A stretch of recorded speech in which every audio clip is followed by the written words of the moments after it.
자, 오늘은 불교 입문 1번 소유하고자 하는 자를 위한 가르침 읽고 보충하기 시간입니다. 벌써 뭐 3달 가까운 시간을 진행해 오고 있습니다. 그래도 우리가 시작한 공부를 웬만해선 빼먹지 않고 진행하다 보니까 그래도 제법 많은 진도를 진행해 왔는데 지금 진도가 뭐 1부 2장에서 그 까마복이 소유하고자 하는 자라는 이 용어를 포함하고 있는 경전, 즉 소유하고자 하는 자의 용례가 되는 경들을 소개해드리는 그런 진도를 나가고 있습니다. 자, 그 가운데 지난주, 지지난주 2주 동안은 우리가 참 중요한 용례를 보았죠. 뭐니 해도 보통의 제가신자, 소유하고자 하는 자, 내가 가족과 더불어 세간의 삶을 살아가면서 그래도 부처님 가르침에 의지해서 갈수록 괴로움은 줄어들고 행복은 늘어나는 삶을 살고 싶다. 그러고도 죽어서는 하늘에 태어나는 이러한 삶을 살고자 하는 소유하고자 하는 자의 용례 가운데 좀 특별한 용례가 뭐였나요? 그 소유하고자 하는 자가 누구냐? 라고 말할 때 대표적으로 다복하고 풍요로운 삶을 살고자 하는 사람들, 다복하고 풍요로운 삶을 살고자 하는 사람이라고 바로 그 소유하고자 하는 자라는 이 용어가 정의가 되죠. 뭐 좀 더 구체적으로 말을 하자면 경에서는 이렇게 표현을 하죠. 자식들이 북적거리는 집에서 살고 가시의 백단향을 경험하고 꽃과 향과 화장품을 지니고 금과 은이 허용된 소유하고자 하는 제가자. 이래가지고 소유하고자 하는 자가 누구냐? 이런 자다. 그런데 이렇게 네 가지 의미를 가지고서 서술이 되지만 그냥 요약해서 말하자면 그야말로 다복하고 풍요로운 삶을 원하는 사람들이 소유하고자 하는 자이다. 사실은 불교 안에서 대부분의 부처님 제자, 불교 신자는 바로 이런 제가의 삶을 살아가는, 나는 가족과 더불어 행복할 거요, 이런 삶을 원하는 소유하고자 하는 자이다. 그래서 그 대부분의 불교 신자들은 다복하고 풍요로운 삶을 원한다. 이럴 때 부처님께서 에구 다복하고 풍요롭다라는 그것이 왜 좋은 게 아니요? 라고 그것을 얻으려 하지 마라라고 말씀하지 않는다라는 거 우리가 강조했죠. 부처님은 오히려 이렇게 다복하고 풍요로운 삶을 어떻게 하면 그대가 누릴 수 있느냐? 어떻게 하면 나의 제자들이요, 그대들이 가족과 더불어 풍요로운 삶을 살 수 있는가? 라는 방법을 가르쳐 주셨다. 그래가지고 지난주와 지지난주 2주에 걸쳐가지고 이런 다복하고 풍요로운 삶을 살고자 하는, 소유하고자 하는 자, 보통의 불교 신자를 위한 부처님 가르침, 미설해진 경전들 해가지고 여러 경전들을 이건 니카야 전체에서 모든 용례를 찾아가지고 소개해드린 거죠. 이 책이 그런 용례를 다 담고 있죠. 자, 지난주, 지난주 이제 거기까지 진도를 왔고요. 이제 오늘은 또 좀 재밌는 경들을 소개해 드리려고 해요. 경전 두 개는 이 소유하고자 하는 자에 대한 정말 특별함을 알려줘요. 한 가지가 제목이 까마보기 숫당, 소유하고자 하는 자 경이에요. 경 제목이 아예 소유하고자 하는 자 경. 그리고 이 소유하고자 하는 자 경에서 알려주는 내용을 그대로 반복해서 좀 더 넓은 의미를 설명하는 또 하나의 경. 이렇게 해서 두 개의 경을 먼저 설명드릴 거고요. 그리고 아마도 제가 조금 서두르면 오늘은 또 한 가지 주제의 용례를 드릴 수 있겠어요. 여러분 우리 부부님들 다 성실하게 사는 분들이어서 빚자로 빚을 지지 않고 사시는 분들일까요? 그런데 사실은 요즘 같은 자본주의 사회를 살아가면서 빚이 없이 사는 건 참 어렵죠. 은행에서 대출 받는 것도 다 빚이잖아요. 빚이라는 것이 바로 소유하고자 하는 자, 이 주제의 용례를 통해서 두 개의 경이 빚과 관련한 이야기를 해줘요. 자, 제가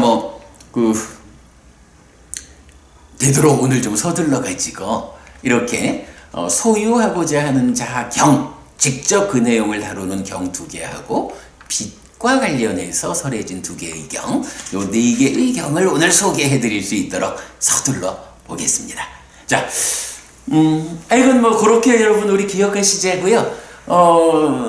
지난주, 지지난주 2주 동안 어찌 보면 제가 볼 때는 이 책 중에서 가장 중요한 내용이다라고 할 수 있는 다복하고 풍요로운 삶을 원하는 제가의 신자들에게 부처님께서 어떤 방법을 가르쳐 주셨는가?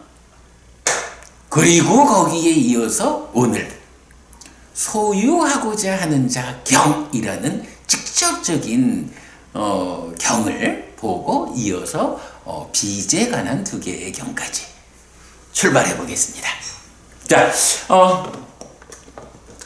교재 가만 여러분 이 교재에 대해서 늘 소개해 드리고 있죠. 오늘 수업은 이 교재를 읽어가면서 보충해 드리는 수업이거든요. 매주 화요일 7시.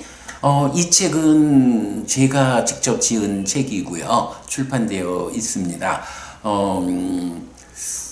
저희 홈페이지 니카야.kr에 오시면 이 책을 구매하실 수 있고, 또는 해피스님한테 이 책을 한 권 선물 받고 싶다 라고 생각하시면 저한테로 제 연락처 다 홈페이지 있거든요. 그쪽에 연락 주시면은 제가 책 한 권씩 선물 드리기도 하고 하니까 되도록 이 책을 준비하셔서 같이 보면 공부가 효율적이 되겠습니다. 자, 책의 114페이지입니다. 114쪽. 4. 소유하고자 하는 자가 소유하게 되는 과정과 소유한 것의 사용 방법에 따라 비난받거나 칭찬받는 10가지 경우를 설명하는 용례라고 했어요. 무슨 얘기냐 하면 제가 늘 그런 말씀을 드리죠. 불교 신자가 무소유라는 개념이 있으니 무소유한 삶을 살아야 할 것이냐, 아니면 지난주 이렇게 보았던 다복하고 풍요로운 삶을 살아야 할 것이냐, 이럴 때 제가 드리는 답이 그거잖아요. 불교 신자는요 부자로 살아야 됩니다. 어떤 부자가 되어야 하느냐라고 하면 정당한 방법에 최선의 노력을 얹어서 부자가 되어야 합니다. 이렇게 말씀드리잖아요. 정당한 방법에 최선의 노력을 얹어서 부자가 되자. 이게 부처님 제자로서 부처님 가르침에 의지해서 살아가는 불교 신자들의 바른 삶이다. 왜 우리가 정당한 방법에 최선의 노력을 얹어야 되느냐? 정당하지 않은 방법으로도 부자가 될 수 있어요. 그런데 문제는요, 부자가 될 수는 있지만 방법이 정당하지 못하면 이 정당하지 못하다라는 그 과정의 문제가 있어가지고 부작용이 따라요. 사실은 상당히 많은 경우가 부자가 됐어 라고 좋아하지만 그 과정의 문제 때문에, 과정이 가져오는 부작용 때문에 애써 버는 것을 송두리째 잃기도 하고, 더구나 문제는 살아서만 그런 부작용이 있는 게 아니라 이런 정당하지 못한 방법이다라는 이러한 행위의 과정이 죽어서는 낮은 삶으로 이끈다. 이런 영향까지를 봐야 하기 때문에 쉽게 부자가 되지 뭐 이래가지고 정당하지 않은 방법을 동원하지 않아야 한다. 오직 정당한 방법으로 부자 되자.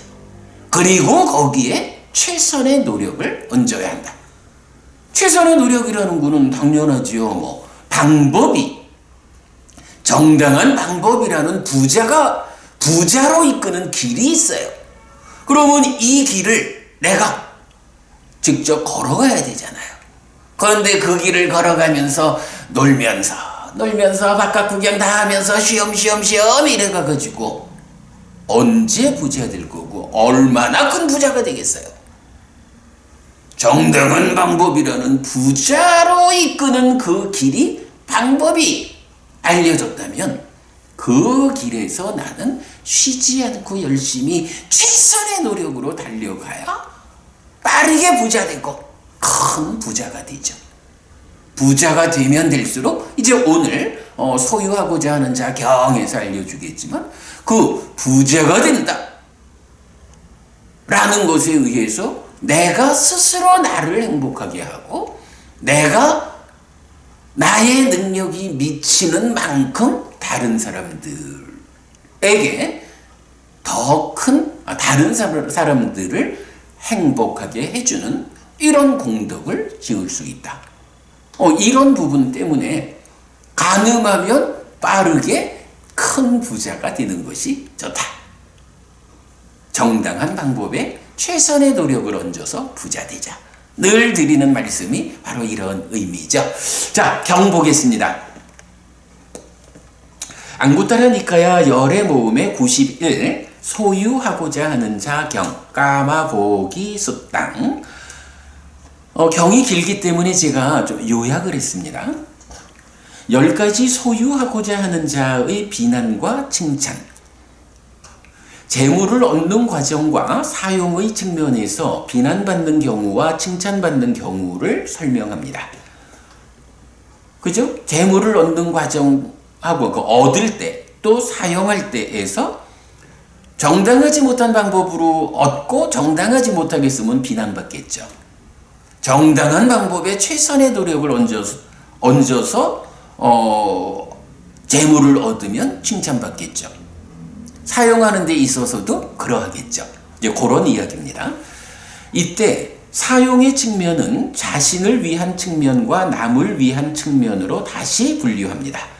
이런 세 가지 측면 모두에서 칭찬받을 때에는 재물의 속성에 대한 통찰의 여부도 추가되어 10가지 경우가 됩니다. 쭉 보면 재물을 얻는 과정에서도 정당해서 칭찬받고 재물을 사용하는 데서도 나를 위한 측면과 남을 위한 측면 모두에서 다 잘해서 칭찬받는 거예요. 세 가지 모두에서 칭찬받죠. 그럴 경우에는 한 단계 더 높여서 이 사람이 재물의 속성에 대해서 잘 통찰하고 있는가? 무상한 것이다? 또는 죽을 때 내가 가져가는 거 아니다? 이런 재물의 속성에 대해서 통찰하는 가운데에 재물을 사용하는가? 요 여부 가지고 한 번 더 나눠 가지고 결국은 10가지 경우가 된다. 그런 겁니다. 그래서 소유하고자 하는 자의 최선의 삶은 재물을 얻을 때 법다움과 비폭력에 의하고 사용할 때는 지혜로서 자신과 남 모두를 만족시키는 경우입니다. 라고 정리를 했어요. 자, 이래서 이제 이렇게 이제 10가지 경우가 되니까 이제 10가지 경우 각각을 경은 상세하게 설명을 해줍니다. 자, 첫 번째 경우입니다. 법답지 않음과 폭력에 의해 재물을 추구한다. 자, 이거 뭐죠? 어쨌든 우리가 정당한 방법으로 부자가 되자 이렇게 말하는 건데 법답지 않다, 폭력에 의한다. 이거 뭐예요? 정당하지 않은 방법이에요. 정당하지 않다라고 하는 데서 방법이 옳지 않다. 그리고 뭐니 해도 폭력이냐 비폭력이냐. 우리가 더 높은 삶으로 나아가기 위한 항목에서는 제일 첫머리에 폭력과 비폭력 요걸 두거든요. 그래서 법답지 않음과 폭력에 의해서 재물을 추구하는 것 정당하지 않은 방법이죠. 요것이 비난받는 거예요. 그런가 하면 법답지 않음과 폭력에 의해 재물을 추구한 뒤에, 그래서 재물을 얻은 뒤에 이 재물을 가지고 자신을, 그러니까 나를 행복하지 못하고 만족시키지 못해요. 내가 어쨌든 돈은 벌었어요. 부자는 됐어요. 그런데 이 벌은 돈을 가지고 나 자신을 행복하게 하지 못하고 만족시키지 못해요. 요거 비난받을 일이다. 그리고 나누지 못하고 공덕을 만들지 못한다. 요것도 비난받을 일이다. 그러니까 두 가지 측면으로 보자는 거지요. 한 가지 측면은 어떻게 돈을 버느냐, 내가 부자가 되느냐, 요 측면이에요. 그리고 두 가지라는 측면이라는 것은 그러면 이렇게 내가 돈을 벌었어요. 재물을 얻었어요. 그러면 이 재물을 어떻게 사용할 것이냐 하는데 여기서는 부처님은 사용에서는 두 가지로 보자. 하나는 그렇게 얻은 돈을 가지고 재물을 가지고 나를 행복하게 하고 만족시키느냐, 그리고 남을 다른 사람들을 행복하게 하고 만족시키느냐, 이렇게 나누니까 버는 방법, 그러니까 버는 과정 하나, 사용하는 과정 둘, 요래서 세 가지가 되는데 지금 첫 번째 경우는 뭐예요? 버는 과정에서도 법답지 않고 폭력적으로 재물을 얻으니까 이거 비난받는다. 그리고 사용하는 쪽에서도 나도 행복하게 만족시키지 못하고 남을 위해서도, 다른 사람의 행복을 위해서도 나누지 않고 공덕을 만들지 못해. 그러니까 사용하는 데에서도 두 가지 측면 모두가 비난받는 거예요. 그러니 재물을 얻는 과정에서 비난받고 사용받는 과정에서 두 번 다 비난받고, 그래서 세 번 모두 비난이에요. 빵창 이렇게 되는 거죠. 자, 이게 첫 번째 경우고, 그 다음에 두 번째 경우는 법답지 않음과 폭력에 의해 재물을 추구한다. 예, 비난받는 경우죠. 법답지 않음과 폭력에 의해 재물을 추구한 뒤에 자신을 행복하게 하고 만족시키지만 나누지 못하고 공덕을 만들지 못한다. 자, 사용하는데 두 가지 측면이죠. 우선 버는 과정은 문제가 있지만 어쨌든 돈이 생겼어, 재물이 생겼어. 요럴 때 그나마 그 벌은 돈을 가지고 나는 행복하게 하고 나는 만족시켜. 그러나 이것을 남을 위해서 나누지 않고 공덕을 짓지 않아. 요럴 때 부처님은 어쨌든 해체해서 보자. 그러니까 그래도 나를 행복하게 하고 만족시킨다라는 요거는 그 자체로서 칭찬받을 일이다. 그러나 나누지 못하고 공덕을 짓지 못함으로써 남을 위해서 사용하지 못하는 요거는 비난받을 일이다 라고. 그래서 버는 쪽에 비난, 사용하는 데서 칭찬하나 비난하나, 이래서 2와 1이라는 구조를 가져요. 근데 이 부분은 우리가 잘 보아야 합니다. 어찌 보면 그냥 세간적 시각으로는, 아니 버는 일을 어떻게 벌었든 사용하는 데 있어서, 버는 데에서 정당하지 못하게 벌었으면 그걸 가지고 자기가 나쁘게 벌은 돈을 가지고 자기를 행복하게 한다, 자기를 만족시킨다 하는 것을 어떻게 그걸 잘한다고 할 것이냐. 그나마 그래도 다른 사람들을 위해서 나누는, 베푸는, 그래서 공덕을 좀 짓는다 하면 그건 좀 봐줄 수 있다 해도, 어떻게 자기 자신을 위해서 쓰는 거를 칭찬한다 하느냐, 이렇게 세간적 관점으로는 말할 수 있을 거예요. 그러나 부처님의 관점은 이 점에서는 달라요. 어쨌든 재물과 관련해서 소유하고자 하는 자에게는 버는 과정이 하나의 측면이고, 사용하는 과정에서 나를 위해서 사용할 것이냐 남을 위해서 사용할 것이냐 라는 이 두 가지를 구분해서 보면서, 아무리 버는 과정이 정당하지 못했다 해도 그래도 나 자신을 위해서라도 바르게 사용하면, 나를 행복하게 하고 만족하게 하면 그만큼은 칭찬받을 일이다 라고 부처님은 말씀하시는 거예요. 이런 부분은 뭐 부처님은 그러실까? 이렇게 우리가 생각해야 하는 게 아니고, 이렇게 재물과 관련한 세 가지 측면, 부처님은 이러한 방법으로 해체해서 설명하고, 거기에서 어디가 비난받고 어디가 칭찬받는지를 알려주시는구나 라고 해서 내가 배워 알아야 하는 거죠.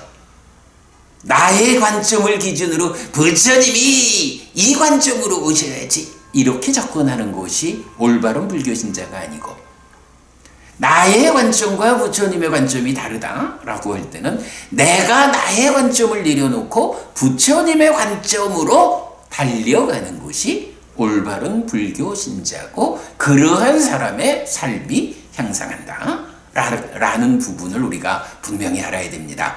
그래서 이건 제가 이 부분 좀 강조해서 설명드리지만, 세간적 눈으로 보자면은 정당하지 못하게 벌은 돈을 가지고 자기를 만족시키는, 그러면서 남들을 위해서 쓰지 않는, 요거에서 어떻게 칭찬받는 부분을 말할까? 라고 나의 관점을 고집하지 말자. 어쨌든 부처님은, 이게 참 중요한 개념이에요.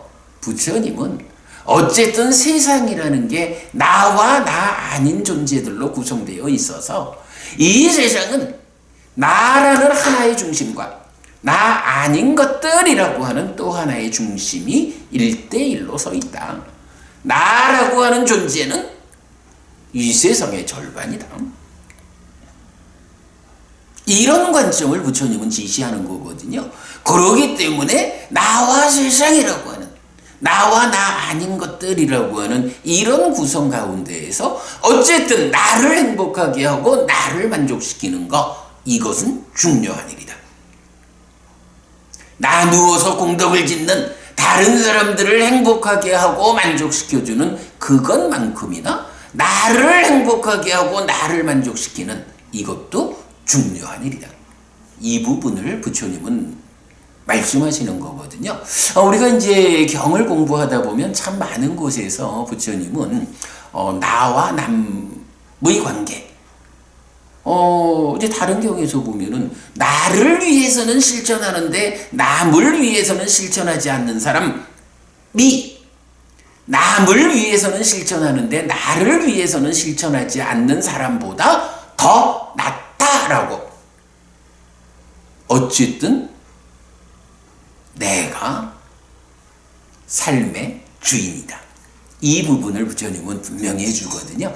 그런 측면에서 우리가 이런 가르침을 받아들여야 한다라는 이야기 말씀드리고요. 이제 넘어가겠습니다. 자, 세 번째 경우입니다. 법답지 않음과 폭력에 의해 재물을 추구한다. 요거 비난받아야 되죠. 법답지 않음과 폭력에 의해 재물을 추구한 뒤에 자신을 행복하게 하고 만족시키고 나누고 공덕을 만든다. 이게 좀 그러면 안 되지만, 그러나 어쨌든 현실적으로 내가 공부를 정확하게 하지 못해서 견해가 온전하게 생겨나지 못하다 보면 나는 올바르게 하는 거라고 생각을 하지만 사실은 정당하지 않은 방법일 수 있죠. 이건 어찌 됐든 이렇게 정당하지 않은 방법, 법답지 않음과 폭력에 의해서 재물을 얻었다, 재물이 생겼다 라고 할 때 이 재물을 사용하는 측면은 별개잖아요. 그래서 사용할 때 나를 위해서 바르게 사용하고 또 남을 위해서 바르게 사용하면 이것은 두 가지 다 칭찬받을 일이다.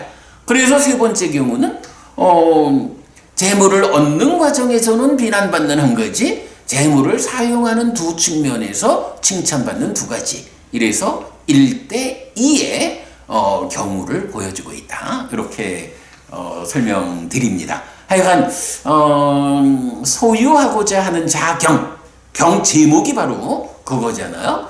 그럴 때 부처님은 잘 분석해서 보자, 해체해서 보자.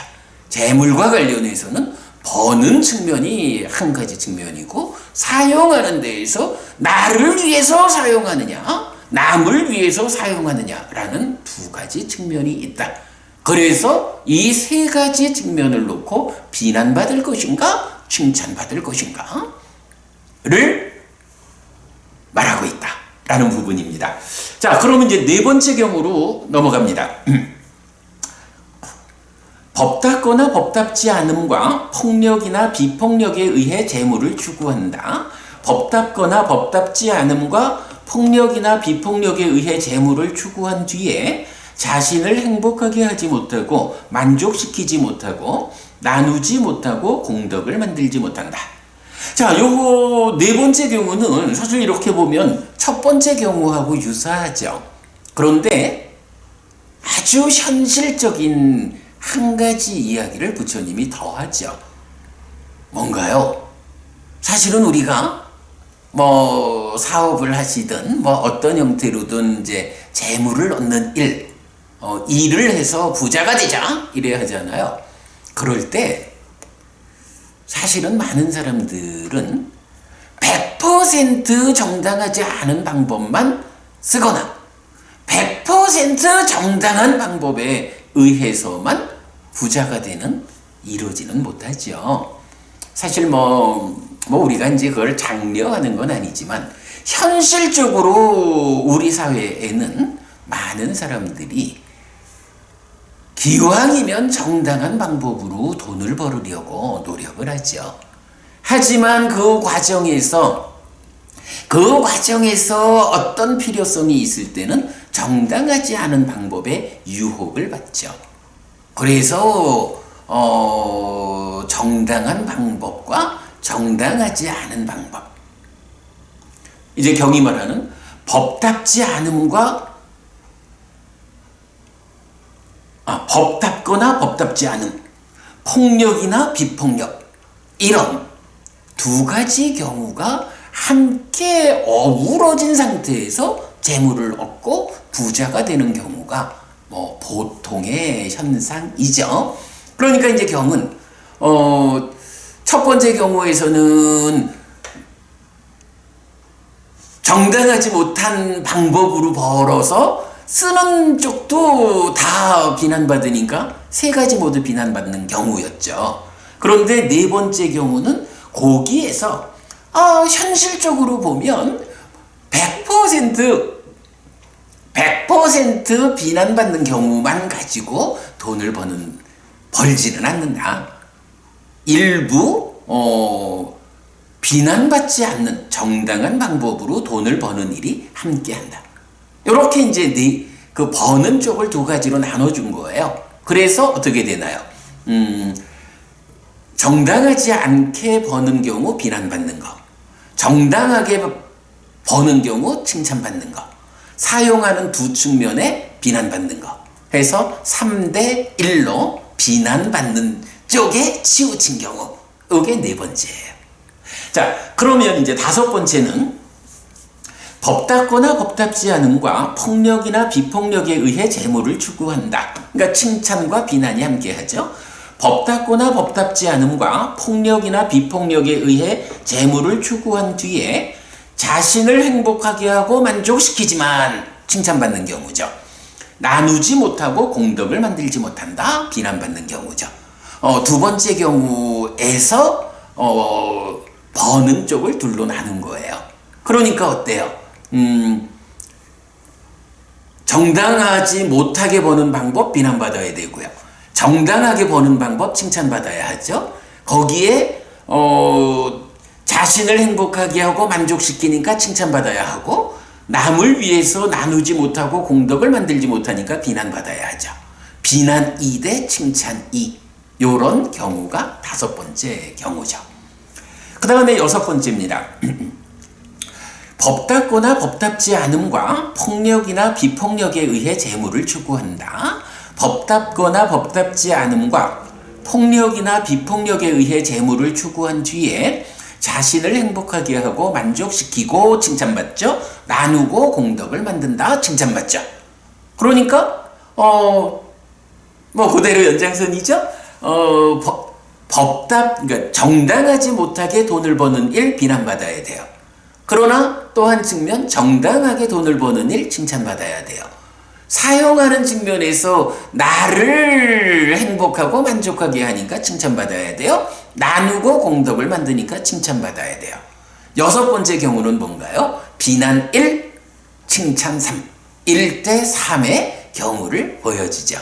이 부분 참 경이 재밌어요. 그리고 잘 들여다보면 부처님이 왜 이런 말씀을 하셨을까? 라는 부처님의 의도를 이 경에서 읽어내자 라고 진지하게 경에 접근하면요, 경이 알려주는 이야기가 참 재밌어요. 아, 우리 삶이 정말 따지고 보면 이렇구나. 근데 지금 제가 말씀드리지만 맞잖아요. 어차피 세상이라는 게 나하고 나 아닌 것들, 나와 남이라는 세상, 이거잖아요. 그 중에 나라고 하는 측면과 남이라고 하는 측면, 두 측면 놓고 어떻게 벌을까? 벌은 돈을 가지고 나를 위해서 잘 쓰나? 남을 위해서 잘 쓰나? 아, 그렇구나. 결국은 부처님이 알려주시는 것은 버는 측면에서 정당한 방법에 최선의 노력을 얹어서 부자 되라. 그리고 사용하는 데서는 그대 자신을 위해서 사용해라. 그리고 남들을 위해서 사용해라. 그것이 소유하고자 하는 자가 다복하고 풍요로운 삶을 살아내는 방법이다. 이렇게 알려주시잖아요. 보면 저는 이 경을 보면서 처음에는 뭐 이렇게 경우가 많아 해가지고 정리하기도 힘들더라고요. 근데 잘 정리를 해서 보니까 참 부처님이 세간의 삶에 대해서도 모르는 게 없는 분이구나. 참 일리가 있다. 이렇게 저는 와닿더라고요. 저는 굉장히 이 경을 중요하게 생각해요. 자, 다음 일곱 번째 경우로 갑니다. 법다움과 비폭력에 의해 재물을 추구한다. 이건 뭐예요? 이제 처음에는 법답지 않음과 폭력에 의해서 재물을 추구하는 비난받는 경우를 세 가지로 말했고, 그 다음에 네 가지 경우는 함께하는 경우였잖아요. 이제 일곱 번째부터는 잘 공부된 불교신자, 잘 훈련된 부처님 제자여서 오직 법답고 폭력적이지 않게 재물을 추구하는 사람이에요. 모범적인, 아주 모범적으로 다복하고 풍요로운 삶을 실현하는, 소유하고자 하는 보통의 불교 신자로 되는 거죠.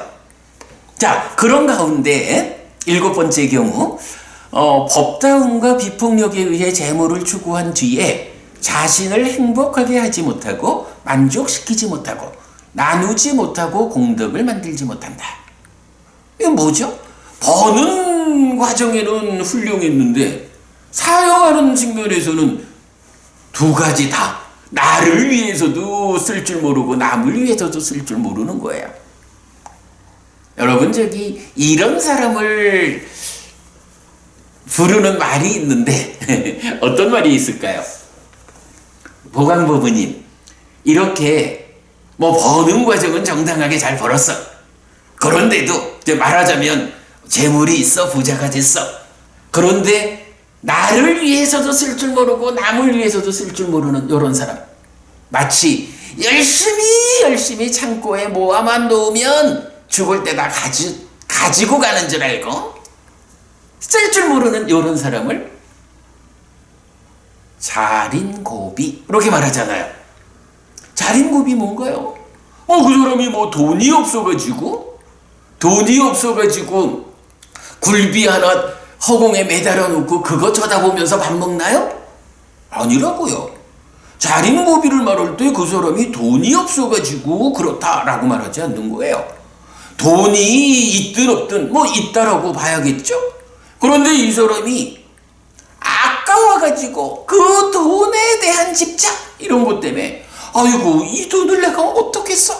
라고 해서, 아니, 밥을 먹으면서 맛있는 고기도 먹으면서 맛있는 음식을 먹는 행복, 또 몸을 건강하게 하기 위한 자량을 확보하는 거, 이거 얼마나 중요해요. 그런데 아까워서 그걸 못해. 이런 사람, 자기를 위해서도 쓸 줄 모르는 사람. 그러니 당연하지요. 어떻게 남을 위해서 베풀겠어요? 아까워서 나도 맨밥을 먹는 사람이 어떻게 나누고 공덕 짓는 일을 할까? 여러분, 어떤 사람들은 그런 자린고비와 같은 정신, 이게 근검절약하는 모범적인, 이렇게 말을 하는지 몰라도 우리 생각해보면 안 그래요, 여러분. 글쎄, 이게 참 우리 부모님 세대들이 어떠했다, 이제 우리 자식 세대들이 어떠하다, 이런 이야기를 이제 많이 하지만, 우리가 분명히 알아야 되는 거는요, 열심히 정당한 방법으로 최선의 노력을 얹어서 돈을 벌었다, 부자 되었다, 이러면 나를 위해서도 과하지 않은 만큼 써야 돼. 그래서 내가 정당하게 벌은 이 돈을 가지고 나도 행복하고 만족해야 해요. 그리고 거기에 더 얹어서 이제 내가 공덕이라고 하는 버팀목을 만들어야겠다 라고 남을 위해서 나누어주는 공덕을 짓는 이런 삶을 살아야 되는 거죠. 절대 여러분, 자린고비 같은 사람이 모범적인 사람이다 라고 생각하지 않아야겠다 말씀드리고요. 자, 그래서 이제 7번째 경우는 바로 버는 경우로는 칭찬받지만 사용하는 경우로는 두 가지 모두 비난받는 거예요. 칭찬 1대 비난 2, 이런 경우죠. 자, 그 다음에 이제 8번째 경우입니다. 법다움과 비폭력에 의해 재물을 추구한다, 칭찬받죠. 법다움과 비폭력에 의해 재물을 추구한 뒤에 자신을 행복하게 하고 만족시키지만 칭찬받아요. 나누지 못하고 공덕을 만들지 못한다, 비난받아요. 이게 이제 사실은 현재 우리 주변에 좀 부자인 분들이 사회적으로 좀 지탄되는 그런 경우, 일단 하여간 정당하게 돈을 벌어가지고는 그 돈을 가지고 나를 행복하게 하고 만족시켜요. 그저 내 자식들 뭐 이렇게 나의 직접 관계된 요렇게만 돈을 쓸 줄 알지, 세상에 많은 사람들 정말로 부자라면 부자이지 못한 사는 일에 곤란을 겪는 사람들을 위해서 당연히 베풀 줄 알아야 되는데, 아이고 아까워서 어떻게 베풀어? 어떻게 보시를 해? 이런 사람들이 많죠? 이런 사람들은 어때요? 버는 일은 바르게 벌었으니 칭찬받고, 자신을 위해서 잘 썼으니 칭찬받고, 그러나 남을 위해서 사용할 줄 모르는 비난을 받죠. 칭찬 2대 비난 1. 이런 경우가 8번째 경우입니다. 자, 그러면 이제 이어서 9번째 경우입니다. 법다움과 비폭력에 의해 재물을 추구한다, 칭찬받아요. 법다움과 비폭력에 의해 재물을 추구한 뒤에 자신을 행복하게 하고 만족시키고 칭찬받아요. 나누고 공덕을 만든다, 칭찬받아요. 이건 뭐예요? 버는 측면에서 칭찬, 사용하는 측면에서 두 가지 측면 모두 다 칭찬하니까 칭찬 3대 비난 0 요래 되거든요. 어떻습니까, 여러분? 사실은 우리가 부처님 공부를 해서 삶을 형성하자라고 할 때, 특히 제가의 신자라면 당연히 이렇게 정당한 방법으로 돈을 벌어가지고 그러니까 나를 위해서도 과하지 않을 만큼 잘 지출을 하고, 남을 위해서도 많으면 많을수록 좋다라고 그들을 위해서 보시하고 공덕을 쌓는 이런 삶을 사는 것이 당연히 잘 배운 불교 신자의 삶이죠. 그런데 자, 이게 지금 9번째 경우잖아요. 부처님은요, 이렇게 3가지 경우로 칭찬받는 훌륭한 제가 신자에 대해서는 1가지를 더 요구하세요. 이제 그대가 제가자로서의 삶에서 3가지 측면 모두에서 칭찬받는 모범적인 불교 신자가 되었다면 1단계 더 업그레이드 되어라. 이제 자, 경은 이렇게 말합니다. 그는 욕심내고 어리 빠지고 묶이고 위험을 보지 못하고 해방을 위한 지혜가 없는 자로서 그 재물을 사용한다. 자, 여기서 그 재물을 사용한다라는 건 뭐예요? 어떻게 사용해요? 2가지 측면이죠. 나를 위해서, 남을 위해서. 그러니까 재물을 2가지 측면으로 사용하는 요거는 앞에서 칭찬을 했어요. 그런데 문제는 뭐냐 하면 지혜가 없는 자로서 그 재물을 쓴다는 거예요. 여러분, 우리가 잘 봐야 되죠? 부처님의 제자들이 금생에는 가족과 함께하는 또 다양한 이 관계 때문에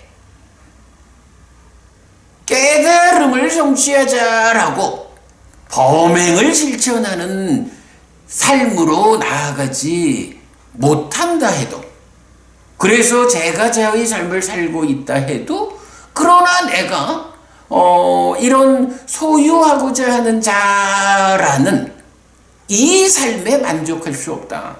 나는 이러한 삶의 과정에서도 부처님의 가르침을 잘 배워 알아서 지혜로운 자가 되겠다. 그래서 이 지혜의 힘으로 살아서도 행복하고 죽어서는 하늘에 태어나는 더 좋은 태어남을 성취하겠다. 그리고 더 좋은 태어남에서는 나도 다른 사람들처럼 범행을 실천하는 수행을 통해서 깨달음을 성취하리라. 이렇게 더 높은 삶으로 눈을 두어야 하잖아요. 그런데 재물과 관련해서는 3가지 모두 다 칭찬을 받지만, 이 사람이 바르게 부처님 공부에 나아가지를 못해서 칭찬받는 일은 잘하고 있지만 지혜롭게 그 재물을 사용하지 못하는 거예요.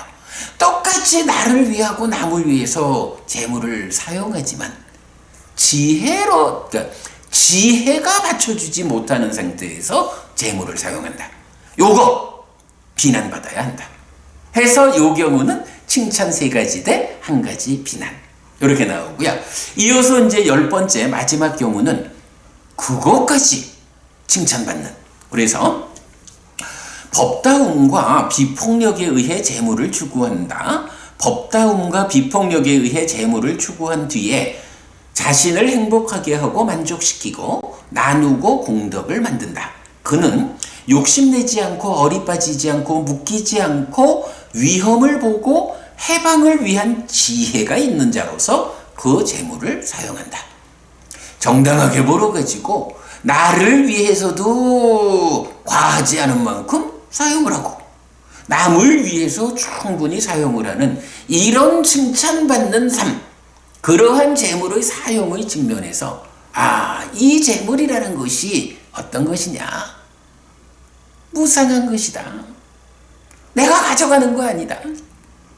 이 재물이 내가 살아있는 동안 열심히 노력해서 벌은 그만큼 정말로 나를 위해서도 남을 위해서도 효과적으로 사용되어야 하는 것이다. 참으로 무상한 이러한 삶의 과정에 대해서 바르게 지혜로서 꿰뚫어 보는 가운데 나를 위해서도 남을 위해서도 적절히 재물을 사용할 때 이런 사람이 100% 모범적인 불교 신자다 라는 거죠. 10번째 경우입니다. 자, 아이고 생각보다 시간이 엄청 많이 갔네요. 제목 자체가 이 책의 제목이에요. 소유하고자 하는 자를 위한 가르침, 소유하고자 하는 자 경에서 아주 구체적인 이야기. 어쨌든 불교 신자라면 정당한 방법에 최선의 노력을 얹어서 부자 되어야 한다. 다복하고 풍요로운 삶을 살아야 한다. 누려야 한다. 이럴 때 그 버는 과정과 누리는 과정, 이 두 측면을 핵체적으로 설명하면서 어떤 경우가 있느냐? 10가지의 경우가 있다. 그 10가지 경우 중에 누가 가장 모범적인 불교신자냐? 부처님은 까마보기 소유하고자 하는 보통의 불교신자들의 가장 모범되는 삶의 방법을 이렇게 10번째 경우로서 지시하고 있다. 물론 여기서 제가 이제 자꾸 표현을 부자 된다라고 말을 해서 좀 그렇습니다만은 부처님은 분명히 얼마나 많이 벌어야 된다라는 부분을 말하지는 않아요. 각자가 자기가 처한 삶의 현실에서 그 조건들 위해서 내가 정당한 방법으로 재물을 얻는다. 정당한 방법에서 가능한 만큼 내 형편에 맞춰서 부자가 된다. 그러면 그런 상태에서 어떠하게 이 재물을 사용할 것이냐? 그 재물의 사용 이전에 나는 어떻게 지혜로운 자가 될 것인가? 그래서 지혜로운 자로서 양쪽 측면에 재물의 사용을 할 것인가? 요렇게 지금 부처님은 4가지 측면에서의 완성, 이런 경우를 말씀하시지 꼭 큰 부자가 되어가지고 많은 재물을 갖고 있을 때만 이렇다라고 하는 것은 아니다. 현재 내가 처한 현실, 이 현실 위에서 최선의 노력, 최선의 성과, 최선의 사용, 거기에 지혜가 받쳐주는, 요렇게 이해를 하시면 적절하겠다. 이렇게 말씀드리고 소유하고자 하는 자경 넘어가겠습니다. 자, 제가 이제 교재에 보면 116페이지에 뭐 지금 제가 칭찬 몇, 비난 몇 대 몇 이렇게 이제 표현을 했는데 그 부분 표를 만들어 가지고 이렇게 제시하고 있습니다. 예, 나중에 교재에서 확인해 보시고요. 자, 그러면 이렇게 이제 넘어가서 이런 소유하고자 하는 자 경이 말하는 재물과 관련한 소유와 관련한 10가지 경우, 이 경우가 그대로 반복해서 나타나는 또 하나의 경. 42번 상류따의 12번 라시아경이 있습니다. 라시아경 보시겠습니다. 세 가지 실천에서 1. 소유의 삶에서 소유의 즐거움에 묶인 실천. 2. 자신을 지치게 하는 실천. 3. 중독. 세 가지 실천이 있다라고 나타나요. 근데 이 경은 사실은 굉장히 주목해야 하는, 교리적으로도 아주 그 중요한 부분을 짚어주는 경이다라고 말씀드립니다. 자, 같이 한번 보겠습니다. 촌장이요?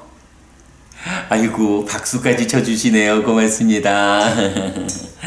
촌장이요? 출가자가 실천하지 않아야 하는 이런 두 가지 끝이 있습니다. 소유의 삶에서 소유의 즐거움에 묶인 이런 실천은 저열하고 천박하고 범속하고 성스럽지 못하고 이익을 가져오지 않습니다. 자신을 지치게 하는 이런 실천은 괴롭고 성스럽지 못하고 이익을 가져오지 않습니다. 촌장이여, 이런 양끝을 가까이 하지 않고서 열애가 깨달은 중도는 눈을 만들고 알물 만들고 가라앉음으로 실다운 지혜로 깨달음으로 열반으로 이끕니다. 촌장이여, 그러면 무엇이 안을 만들고 지를 만들고 가라앉음으로 실다운 지혜로 깨달음으로 열반으로 이끄는 열애가 깨달은 중도입니까? 오직 이 8요소로 구성된 성스러운 길 8정도이니 정견, 정사유, 정어, 정업, 정명, 정정진, 정념, 정정입니다.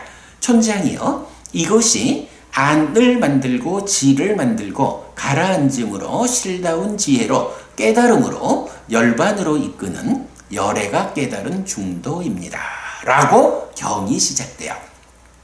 라시아라고 하는 이제 한 마을의 촌장이 이제 부처님한테 이제 부처님과 대화를 하는 거예요. 그때 부처님께서 라시아 촌장에게 출가자가 실천하지 않아야 하는 두 가지 끝이 있다. 극단이 있다. 이런 얘기죠. 여기서는 제가자가 이렇게 말하지 않는 거예요. 출가자를 대상으로 부처님 말씀하시거든요. 이럴 때 어떤가요? 지금 제가 읽어드린 소유의 삶에서 소유의 즐거움에 묶인 이런 실천은 저열하고 이러면서 내지 이것이 열애가 깨달은 중도입니다. 라고 말하는 이 한 문단이 있죠. 이 문단이 좀 낯익은 문단이에요. 이게 어디에서 나오냐 하면 니카야 전체적으로 세 개의 경에서 나타나요. 첫 번째는 가장 유명한 경이죠. 여러분, 우리 전법륜경 있잖아요. 보통 초전법륜경 그러지만 이제 원래 제목은 전법륜경이죠.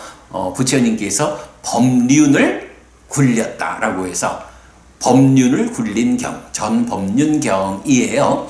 56번 상류도의 11번 경인데 부처님께서 깨달음을 얻은 뒤에 최초로 법을 설하기 위해서 함께하는 5 비구를 찾아서 녹야원으로 가시잖아요.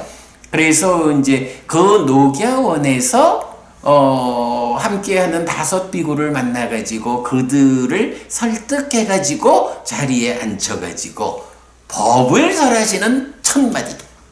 그야말로 부처님께서 법의 바퀴를 굴리는 그 출발점에 바로 요 문단, 요 내용이 나오죠. 그래서 말하자면 부처님께서 이 세상에서 공식적으로 법을 설하는 첫 마디가 요거다.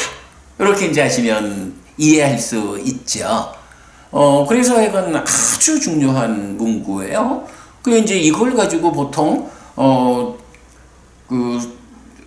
감각적 쾌락 이렇게도 말하죠. 감각적 쾌락과 고행의 두 극단에 치우치지 않는 중도 이런 식으로 보통 해석을 하는데 조금 좀 달리 봐야 되고, 그런가 하면 디가니까야 28번 믿음을 고양하는 경이 있어요. 보통 확신경 이렇게도 번역이 되어 있는데 믿음을 고양하는 경에서도 요 동일한 내용이 반복이 돼요. 그리고 세 번째가 라시아경, 지금 소개해드리는 이 경이에요. 그러니까 사실은 라시아경 많이 알려져 있지 않지만 사실은 이 경이 바로 이러한 주제를 설명하는 경이다 라는 측면에서 굉장히 중요하다, 비중 있는 경이다 라고 우리가 말할 수 있어요. 자, 이제 이 경을 좀 요약을 해보자면 첫째는 이 부분입니다. 출가자가 실천하지 않아야 하는 두 가지 끝이 있다 이랬거든요. 근데 그 한쪽 끝은 무엇냐 하면 소유의 삶에서 소유의 즐거움에 묶인 실천이라고 하는데, 그 내용이 방금 우리가 본 소유하고자 하는 자경에서 말하는 이 10가지 경우, 요게 그대로 라시아경에서 반복이 돼요. 그대로 반복이 된다라는 게 뭐냐 하면 소유의 삶에서 소유의 즐거움에 묶인 실천이라고 하는 것은 소유하고자 하는 자, 즉 제가자의 삶을 말하는구나. 그렇다면 출가자가 실천하지 않아야 하는 첫 번째 끝이라는 건 뭐냐 하면 제가자처럼 살지 않아야 한다. 당연하죠. 제가자처럼 살으려면 뭐하러 출가를 해요? 내가 깨달음을 성취하리라, 범행을 닦으리라 라고 해서 출가를 하는 이유는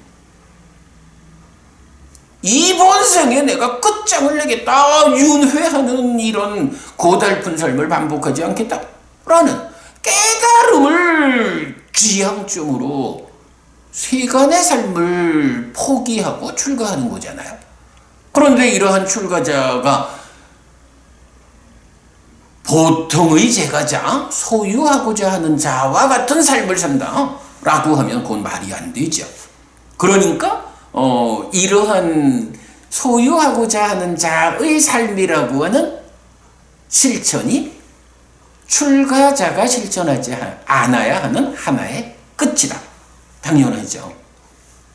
그리고 나면 이제 경은 사실은 또 하나, 그러니까 두 가지 끝을 실천하면 안 된다 하니까 또 하나의 실천하지 않아야 하는 끝으로 무엇을 말해주나요? 자신을 지치게 하는 이런 실천은 괴롭고 성스럽지 못하고 이익을 가져오지 않는다 이랬거든요.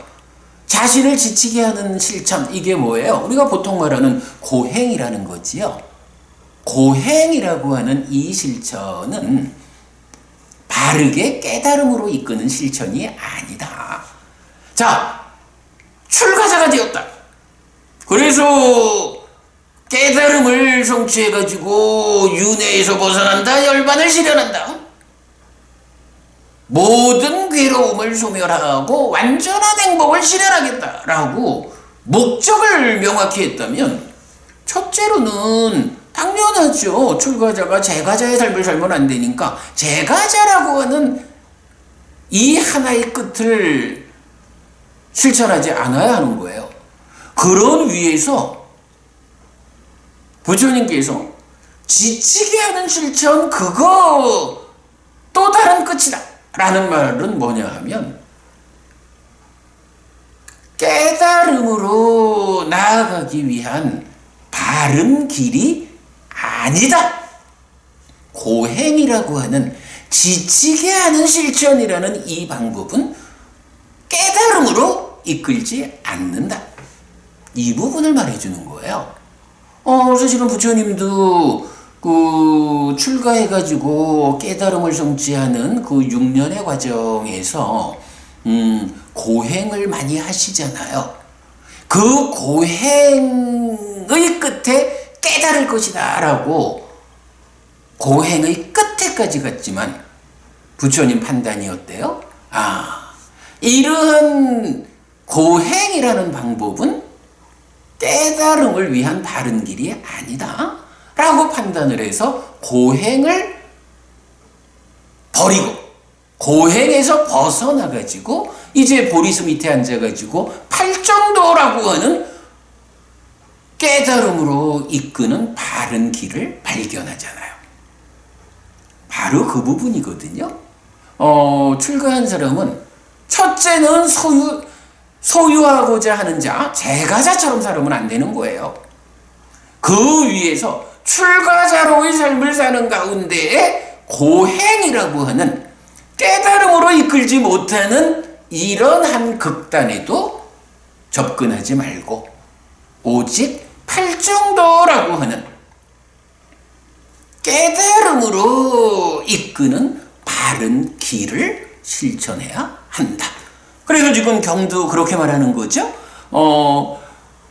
두 가지 끝에 접근하지 않고 열에는 중도로서 깨달았다. 이렇게 말하는 거잖아요. 그리고 그 중도가 무엇냐? 팔정도다. 이렇게 말하잖아요. 사실은 이 부분을 우리가 눈여겨봐야 됩니다. 사람들이 보통 말하기를 바로 이 내용을 가지고 소유적인 것과 고행이라고 하는 지치게 하는 이 두 가지 실천에 접근하지 않고 그 중간의 길을 가는 것이 중도고 팔정도다. 이렇게 설명을 하는데 그렇게 보지 않아야 합니다. 일단은 제가자의 삶에 섞이지 않아야 한다. 출가자는 소유하고자 하는 자, 제가자의 삶에 묶이지 않아야 한다라는 것을 한 끝으로 말하는 거고, 그러면 이제 올바르게 출가의 삶, 내용으로 말하면 이제 삼매라는 개념이 동원되죠. 삼매를 닦는 출가자의 삶에서는 고행이라고 하는 이 길은 깨달음으로 이끄는 바른 길이 아니니까 거기로 끌려가지 마라. 그리고 이렇게 제가자의 삶이라는 소유하고자 하는 삶, 그리고 출가자의 삼매를 닦는 삶 가운데 고행이라고 하는 잘못된 길, 이런 두 가지에 치우치지 말고 바르게 팔정도라고 하는 중도로서 깨달음으로 나아가라. 이렇게 부처님은 깨달음의 길을 가르치는 거지, 소유와, 그러니까 모든 감각적 욕망과 고행과 이 두 가지 극단의 가운데 있는, 그 두 가지 극단에 치우치지 않는 거리, 그 중간 길로의 중도 팔정도를 실천하라. 이런 말하고는 다르다라는 것을 보아야 합니다. 제가 이 경이 참 중요한 경이다 라고 말씀드린 이유는 바로 이 부분 때문이죠. 우리가 중도라는 말을, 불교 안에서 중도라는 말을 빼놓고 말할 수 없잖아요. 그럴 때 이 중도가 구체적으로 무엇냐라는 그 내용을 이 경을 비롯해서 전법륜경, 믿음을 고양하는 경, 라시아경, 세 개의 경에서 알 수 있다라는 거 거듭 강조해 드립니다. 자, 그렇게 이제 소유의 삶에서 소유의 즐거움에 묶인 실천 하나의 끝이다. 이어서 자신을 지치게 하는 실천이, 이미 설명은 다 드렸지만 이제는 지치게 하는 실천, 고행이라고 하는 것에 대해서도 부처님은 또 설명을 하시죠. 자신을 지치게 하는 실천, 여기 어떤 힘든 삶을 사는 고행자는 나는 유익한 법을 얻을 수 있을 것이다. 나는 인간의 법을 넘어선 성자에게 어울리는 지화견의 성취를 실현할 수 있을 것이다 라면서 믿음으로 집에서 집 없는 곳으로 출가합니다. 1. 그는 자신에게 고통을 주고 괴롭힙니다. 유익한 법도 얻지 못하고 인간의 법을 넘어선 성자에게 어울리는 지화견의 성취도 실현하지 못합니다. 이건 뭔가요? 어떤 사람이 이제 출가를 하는 거예요. 출가를 해가지고는 고행이라고 하는, 부처님 가르침에 의하면 깨달음으로 이끌지 못하는 잘못된 길을 선택해서 고행자가 되었어. 그러나 이 고행자도 출가해서 그러한 실천을 할 때는 목적이 있는 거예요. 그 목적을 이렇게 세 가지로 말한 거죠. 유익한 법을 얻을 것이다. 인간의 법을 넘어선 성자에게 어울리는 지화견의 성취를 실현할 것이다.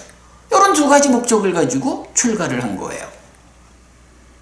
그런데 이러한 고행자도 세 가지 경우로 분석해보자, 해치해보자. 첫 번째 경우, 자신에게 고통을 주고 괴롭히는 거? 아니, 제가자의 경우도, 소유하고자 하는 자의 경우도 자기를 행복해 하고 자기를 만족시키게 자기가 벌은 돈을 지출해야 된다, 이래 말하는데, 자신에게 고통을 주고 괴롭히는 이런 거야 당연히 비난받을 일이죠. 부처님의 입장에서는 이건 당연히 비난받아야 돼요. 그런데에다가 유익한 법도 얻지 못해? 두 가지 목적을 가지고 출가를 했다, 이런 상황에서 유익한 법이라는 한 가지 목적을 못 얻으니까 비난받아야죠. 그 다음에 인간의 법을 넘어선 성자에게 어울리는 지화견의 성취도 실현하지 못했다. 목적 두 가지를 다 못 얻었으니까 세 가지 모두로 비난받는 거예요. 요게 고행자의 첫 번째 경우. 두 번째 경우입니다. 그는 자신에게 고통을 주고 괴롭힙니다. 유익한 법을 얻지만 인간의 법을 넘어선 성자에게 어울리는 지화견의 성취를 실현하지 못합니다. 라고 했어요. 고행을 하니까 자신에게 고통 주고 괴롭히니까 비난받는 일이죠. 두 가지 목적 중에 유익한 법을 얻었다라는 것은 둘 중에 하나는 해체적으로 볼 때 칭찬받은 거예요. 그런데 또 한 가지 측면, 인간의 법을 넘어선 성자에게 어울리는 지화견의 성취를 실현하지 못했어. 두 가지 목적 중에 하나는 성취했지만 하나는 성취하지 못했으니까 성취한 거는 칭찬받아야 하지만 성취하지 못한 것은 비난받아야 한다. 이래서 두 번째 경우는 비난 2대 칭찬 1 이렇게 되죠. 자, 세 번째 경우입니다. 그는 자신에게 고통을 주고 괴롭힙니다. 유익한 법도 얻고 인간의 법을 넘어선 성자에게 어울리는 지화견의 성취도 실현합니다. 라고 했어요. 그러니까 목적한 두 가지는 다 이뤘어. 그러니까 두 가지 면에서 칭찬받아요.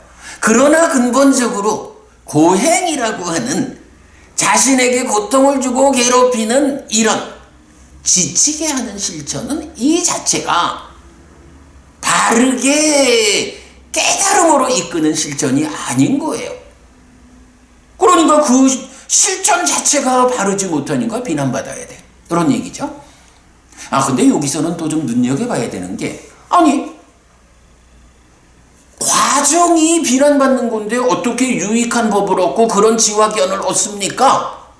그건 아니 뭐 과정은 나빠도 부처될 수 있다는 얘기입니까? 이렇게 질문할 수가 있어요. 근데 이 부분은 우리가 또 좀 보고 가야 돼요. 이 이제 유익한 법이라는 거야 뭐 우리가 십선업을 실천하는 것만 해도 다 유익한 법이고 뭐 많죠. 그러니까 뭐 그건 별 문제가 아닌데, 인간의 법을 넘어선 성자에게 어울리는 지화견이라는 것이 그 부처되는 거 아니요? 아라한되는 거 아니요? 이렇게 우리가 볼 수 있어요. 이 부분 잘 보아야 합니다. 여기에 대한 답은요, 우리가 이제 율장에 보면 네 가지 바라이제가 있잖아요. 비구, 비구니가 이 네 가지 바라이제를 범하면 쫓겨난단 말이에요. 그 네 가지 바라이제 중에 네 번째가 인간의 법을 넘어선 경지를 사칭하는 거거든요. 그 내용이 이렇게 나와요. 율장에 있는 내용입니다. 실답게 알지 못하는 어떤 비구가 인간의 법을 넘어선 성자들에게 적합한 지와 견을 자신에 대하여 나는 이렇게 알고 이렇게 본다라고 발표한다면 그것으로부터 나중에 규명되었든 규명되지 않았든 이렇게 발표한 자가 청정을 구하여 도반들이여 알지 못하면서 나는 안다고 보지 못하면서 나는 본다고 이렇게 공허하고 거짓이고 어리석은 말을 했습니다 라고 말하더라도 지나친 자기화와 다른 경우에 이것도 함께 살 수 없는 바라이 죄이다 라고 나와요. 그래서 이제 인간의 법을 넘어선 이 경지를 사칭하면 바라이 죄인데 이게 이제 내용은 그거예요. 나중에 자기가 내가 사실은 경지를 얻지 못했으면서 거짓을 말했습니다 라고 고백을 하더라도 이것은 바라이 죄라서 쫓겨나는 거예요. 다만 예외적인 거는 좀 지나친 자기화가 있어. 그래서 사실은 아직 자기가 아라한이 되지 못했는데 내가 아라한이 됐구나 라고 자기 자신에 대한 잘못된 판단에 의해서 내가 아라한이 되었습니다 라고 발표를 하는 거야. 그런데 이런 경우는 나중에 내가 사실은 아라한에 미치지 못했는데 나 자신을 잘못 평가하고 아라한이라고 선언했구나 라고 이렇게 고백하는 경우에는 바라이제에서 예외가 된다 이런 얘기거든요. 자, 이럴 때 이제 이 바라이제에서 나타나는 인간의 법을 넘어선 성자들에게 적합한 지와 견이 무엇냐라는 부분을 역시 같은 율장에서 설명하는데 이렇게 나와요. 인간을 넘어선 법은 선, 해탈, 삼매, 증득, 지견, 도의 수행, 과의 실현, 오염의 버림, 장애에서 벗어난 마음이 공한 자리에서 기뻐함이다 라고 해서 각각을 쭉 설명하는데 시간이 많지 않아서 자세한 설명은 배제하고요. 어쨌든 이제 요점은 고행을 하는 사람이 유익한 법도 없고 이런 지화견의 성취도 실현해서 칭찬받는다면 고행으로도 부처되는 건가요? 아라한 되는 건가요?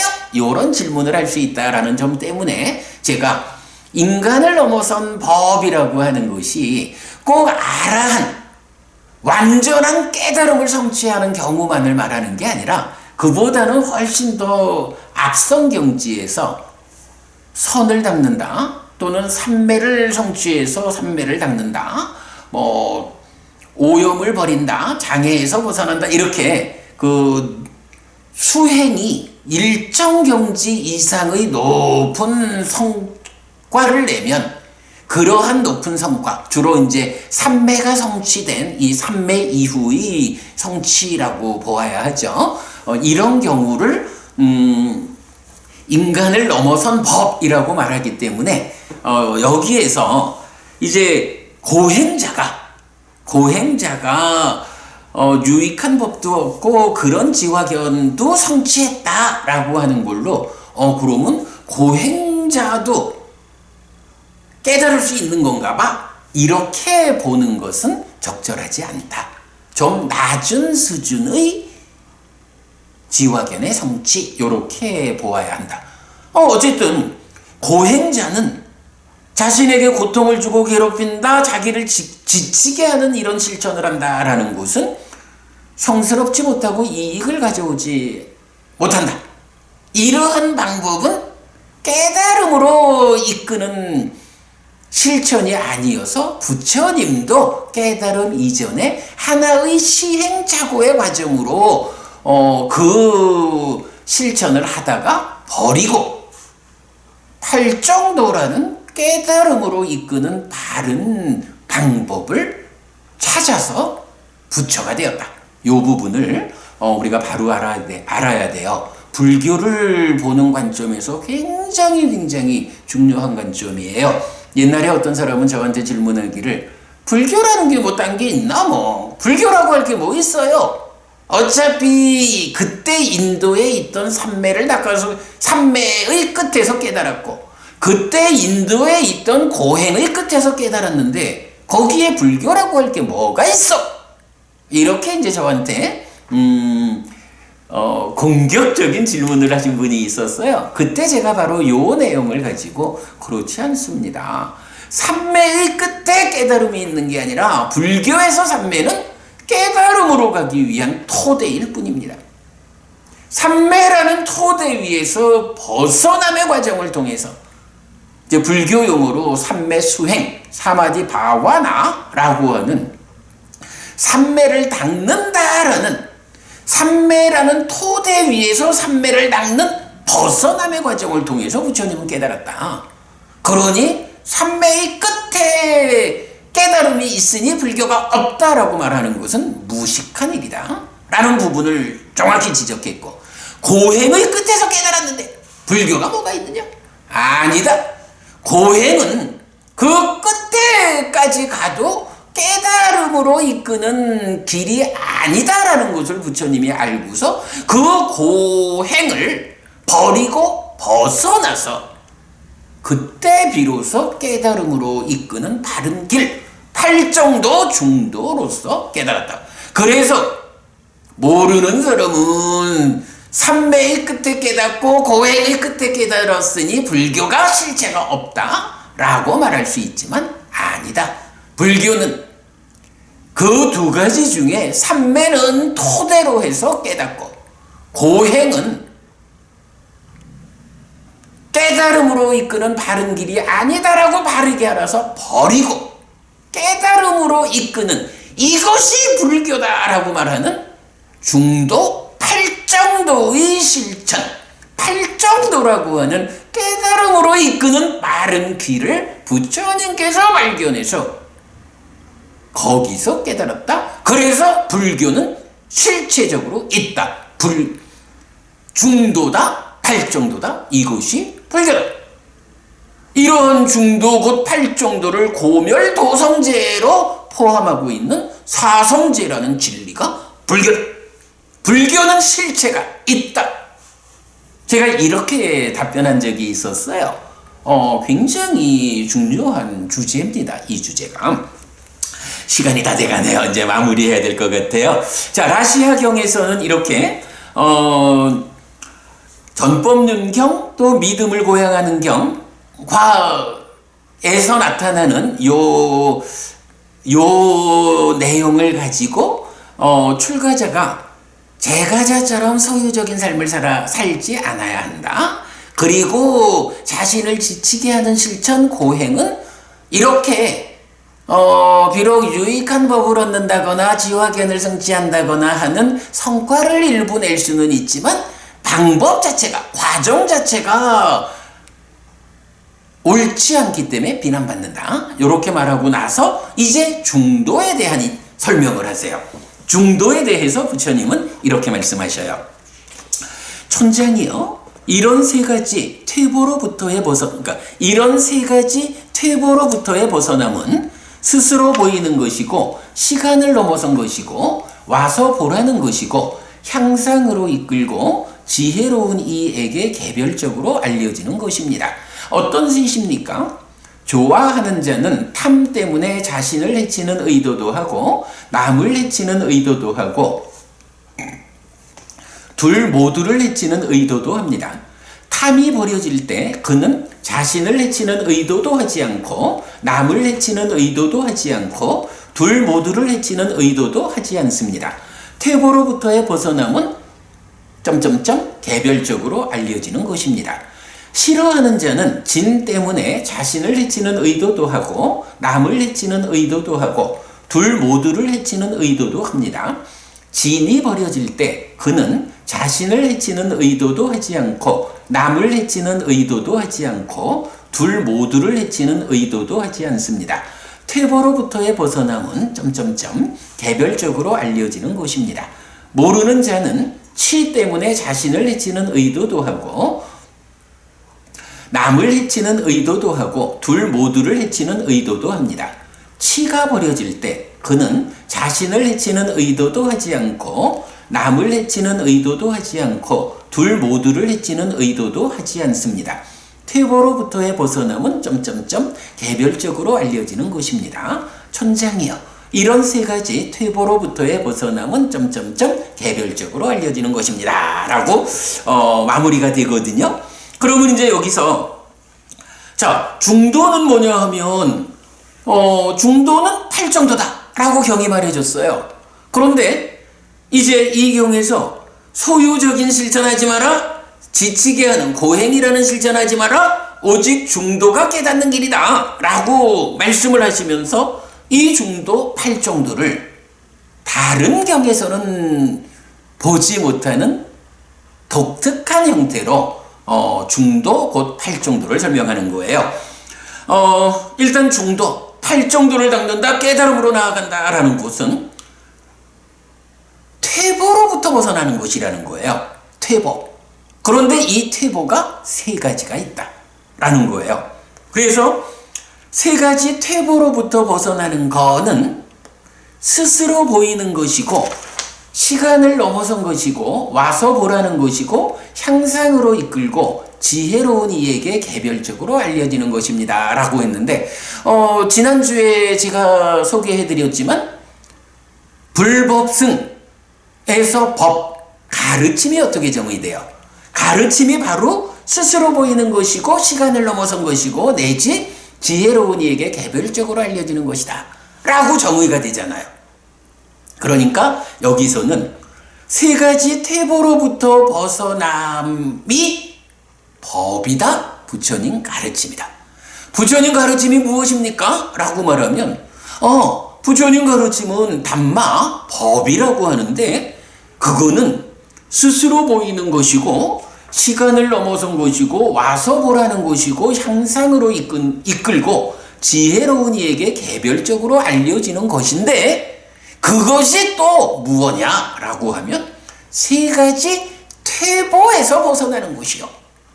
이렇게 부처님의 가르침 그 근본에는 퇴보라는 거, 세 가지 퇴보에서 벗어나는 것이 나의 가르침, 즉 법이다, 이렇게 말씀을 하시는 거예요.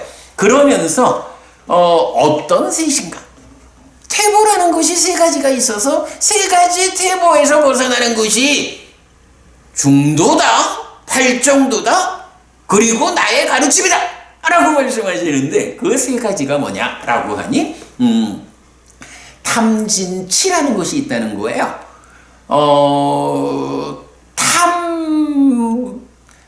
좋아하는 자는 하는 건 요건 이제 나중에 번역해서 보겠지만, 하여간 탐에 붙잡힌 사람, 요런 얘기예요. 내 마음에 탐이 작용하는 사람, 좋아하는 자는 탐 때문에 자신을 해치는 의도, 남을 해치는 의도, 둘 모두를 해치는 의도를 한다는 거예요. 그런가 하면 이 탐이 버려지면, 내 마음 안에서 탐이 버려지면 자신을 해치는 의도도, 남을 해치는 의도도, 둘 모두를 해치는 의도도 하지 않는다. 이렇게 퇴보로부터 벗어나는 것이 스스로 보이는 것이고, 내지 개별적으로 알려지는 것, 부처님 가르침이다. 그렇다면 탐이 있으면 이러한데, 탐이 버려지면 이러하다. 그게 바로 퇴보로부터 벗어난 것이다. 이런 말씀이 되거든요. 여기에서도 뭐 우리가 눈여겨봐야 되는 거, 탐이 있으면 나를, 남을, 둘 모두를 해치는 의도를 한다라는 건데, 여기서 의도는요, 구체적으로는 업을 말해요. 우리 꿰뚫음경 몇 번 소개해드리지만, 의도가 곧 업이다 라고 부처님 직접 말씀해 주시잖아요. 의도하면서 몸과 말과 만업, 신구의로 업을 짓는다, 이렇게 말하거든요. 그러니까 내 마음 안에 탐이 있으면 그 탐 때문에 나도 남도 둘 모두를 해치는 업을 짓는다. 그럴 때 이러한 중도라고 하는 이 실천을 통해서 탐이 내 안에서 버려지면 나도 남도 둘 모두를 다 해치는 업을 짓지 않는다. 이것이 퇴보로부터 벗어나는 것이다. 그리고 요 동일한 내용을 탐진치 세 가지에 대해서 반복해 알려주거든요. 그러면요, 결국은 이 이야기는 뭔가요? 중도라고 하는 거, 깨달음으로 이끄는 바른 길, 중도, 팔정도라는 것은 물론 뭐 팔정도는 정견, 정사유, 정어, 정명에서 이제 지금 우리가 10선업을 짓는 것 자체가 이미 팔정도를 실천하는 거죠. 뭐 우리가 호흡을 보자 라고 하면서 사념초 수행을 시작하는 것도 팔정도를 실천하는 거죠. 그러나 이 팔정도의 완성, 그 끝에 가서는 어떤 성과가 있느냐라고 할 때 바로 탐진치라고 하는, 탐진치 삼독 이렇게 말하죠. 탐진치라고 하는 내 마음의 가장 깊은 자리에서 생겨나가지고 내 마음을 구성하면서 내 마음이 몸과 말과 함께해서 행위할 때 그 행위의 오염원으로 작용해가지고 나도 남도 둘 모두를 해치는 업을 짓게 만드는 그 탐진치 세 가지 가장 근본되는 자리에 있는 그 오염원들을 다 버려내는 것. 이게 팔정도의 완성이다. 그것이 퇴보로부터의 벗어남이다. 세 가지이다. 라고 부처님 이제 말씀해 주시는 거거든요. 자, 어쨌든 우리가 이제 소유하고자 하는 자 경에서 말하는 소유하고자 하는 자의 삶, 거기서 불교 신자의 가장 모범적인 삶이 10가지 경우 중에 10번째 경우다. 이 부분을 보았고, 동일한 내용이 라시아 경을 통해 가지고 이제 어떤 삶이, 어떤 실천이 깨달음으로 이끄는 실천이냐, 제가자와 같이 소유적인 삶에서 떠나야 한다. 그리고 삼매를 닦는 출가자의 삶, 범행을 실천하는 삶에서는 고행이라고 하는, 지치게 하는 실천이라는 이 깨달음으로 이끌지 못하는 실천으로 접근하지 말고 바르게 깨달음으로 이끄는 중도 곧 팔정도를 실천해야 한다. 팔정도를 실천한다는 것이 무엇이냐? 바로 탐진치라고 하는 세 가지에 의해서 우리 삶이 퇴보로 이끌리는데, 팔정도를 실천하는 일, 수행하는 일을 통해서 그 탐진치를 제거하는, 탐진치를 버리는 일을 하는 것.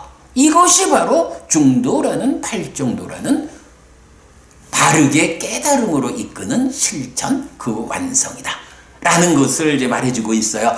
저는 그래서 이 42번 상류따 12번 라시아경 굉장히 비중 있게 보거든요. 오늘 소개해드렸어요.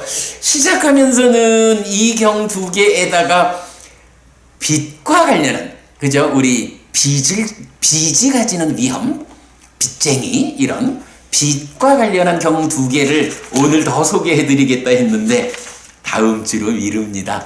여러분, 오늘 그래도 경 두 개밖에 못 봤다라고 할 수 있지만, 뭐 90분 시간 한 주를 투자해서 공부할 만한 중요한 경 두 개 보았다, 이래 보시면 되겠죠. 제 생각에는 오늘 공부가 우리 법부님 여러분들께 커다란 도움이 될 것이다 라고 생각이 됩니다.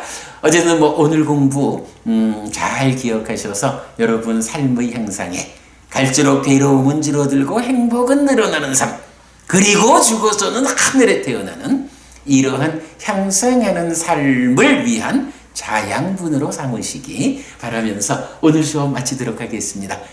공부 함께 해주셔서 감사하고요. 고맙습니다. 행복하십시오.